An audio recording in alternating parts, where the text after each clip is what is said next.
Ever get that feeling? Oh. Like your brain just totally tricked you. Yeah. Today we're going on a deep dive into a classic riddle. And it's a perfect example of how like our brains just crave these patterns and sometimes, well, it really messes us up. It's true, yeah. So are you ready to give us a shot? I'm ready. Hit me. All right. Johnny's mother had 3 children. The first child was named April. The second child was named May. What was the third child's name? Pause. Did you get it? It's Johnny, right? It's Johnny. Oh, okay. I have to admit, the first time I heard this, I totally fell for it, too. You get so, like, wrapped up in the whole, like, months of the year thing that you completely miss. Like, the answer is right there. It's so obvious. It's like our brain just slide right past it. So why does this happen? Well, it's really fascinating. Our brains, they're wired to find patterns, right? That's how we make sense of the world around us. But this need for patterns, this tendency, it can lead us to something called confirmation bias.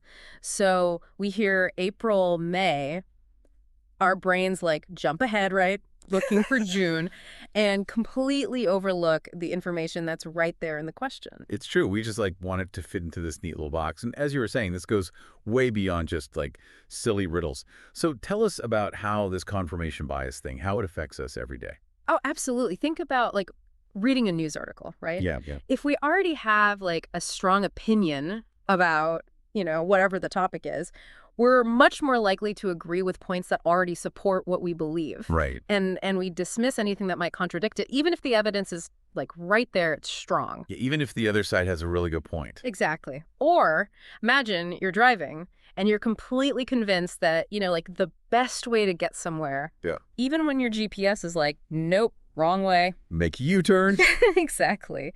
It's that we tend to favor those initial assumptions, Yeah. And it's not just confirmation bias at play here, is it? Right. Didn't we also talk about something called, like, inattentional blindness? Yes. It's like we miss the forest for the trees. Precisely. It's like that, that famous experiment where people are asked to, like, count how many basketball passes are happening in this video. Oh, right. They're so focused on it that they totally miss the gorilla walking through the scene. It's true. I've seen that video. Our attention is limited, And when we're so fixated on one thing, we can become, well, basically blind to other important details, even when they're right there in front of us.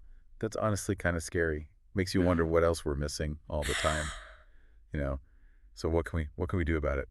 Honestly, I think just knowing that these biases even exist is a huge first step. It helps us be more aware, like more mindful of our own thinking. Okay. Slowing down, questioning our assumptions, really actively seeking out different perspectives. These are all ways to kind of counteract these natural tendencies. That's a really, really good point. Yeah. So next time you're trying to solve a problem, I don't know, whether it's a riddle or it's a real-life dilemma, maybe we should all just take a deep breath, question those assumptions we're bringing in, and just be sure to look out for the Johnnies that are hiding in plain sight.